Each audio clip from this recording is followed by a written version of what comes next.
Hello, my name is Algorithm. I do YouTube's dirty work. I unsubscribe unsuspecting people from hunting, shooting and reloading channels. Please check your subscription to this channel. Don't forget to subscribe and like. That keeps me in a job. Welcome back to Chase's Everything Shooting. Today's episode is what's going on in the Texas legislature. Now, I know some of you guys don't really care what we're doing in this state, but I think that the Texans should be aware of what's going on. So if you're not a Texan and you don't really care, bypass this one and we'll be back to reloading and gunpowder and primers and cases and all that kind of stuff here on the next episode. So anyway, let's just get to it. You know, the legislature has about 7 bills out right now. Now, those bills, there's way more gun bills than that, but what's going on is we have our Texas legislature is about 87 to 89% Republican. So a lot of the stuff doesn't really get through that the Democrats pull up, pardon me, that would be negative. But there are a couple I want to really bring up and for you guys to be watching in the future. House Bill 162. It's called the Anti-Red Flag Act. And just kind of a synopsis, this thing is really a pretty good bill because it says that municipalities and areas and cities can't create their own red flag laws, that they have to go by what the state regulates, which means that you have to have fair representation. You can't just lose your firearms automatically, a lot of those types of things. So, kind of look at that and see there's a Senate bill, which is 1362, and it's almost identical. So something to kind of look for. We want to help promote that when it gets close and coming out of the committees. Now there's there's a House Bill 259 and a Senate Bill 1596 that is removing short barrel rifles and short barreled shotguns from the prohibited Texas list. Now, I don't know where you guys stand on that or what you think about that. It's still going to be regulated through the NFA. So really, it's not going to make a whole lot of difference, I don't think, but it's something to kind of watch. Now, there's another bill, which is House Bill 920 and Senate Bill 1603. And that is exempting firearms, ammunition, and firearms accessories from state sales tax. Now, quite honestly, I don't see that one happening just because every state likes to get their tax dollars, and that's just the way it is. But something to watch. Now, here's one that's really, I think we've got to kind of look at, and it's House Bill 1337 and Senate Bill 706. And what it is providing universal recognition of out-of-state carry license aligning with the license to carry within the permitless carry law. Okay? Now, I'm probably going to ruffle a lot of feathers here, but as a Texas concealed licensee, I can carry in way more places than you can with permitless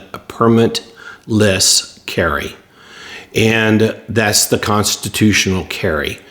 And there are major guidelines here in Texas, and they're trying to open that up. I'm not so sure that I want to go have everything revert to the constitutional carry or permitless carry, just for the reason being it takes away my right to carry in my firearm in a lot of different locations that the state's regulated on the permitless. So that's another one to kind of look at. don't know where you stand on that, but something you should probably kind of watch out for. Now, this is House Bill 1715 or Senate Bill 1065, and it requires contracts involving the use of government property that a contractor is using, and it states that that contractor cannot limit true concealed carry approved by the Texas legislature. Now, this all comes from the liberals in Dallas and the Metroplex saying that we couldn't carry on the state fairgrounds. And that came up to be a huge, huge issue.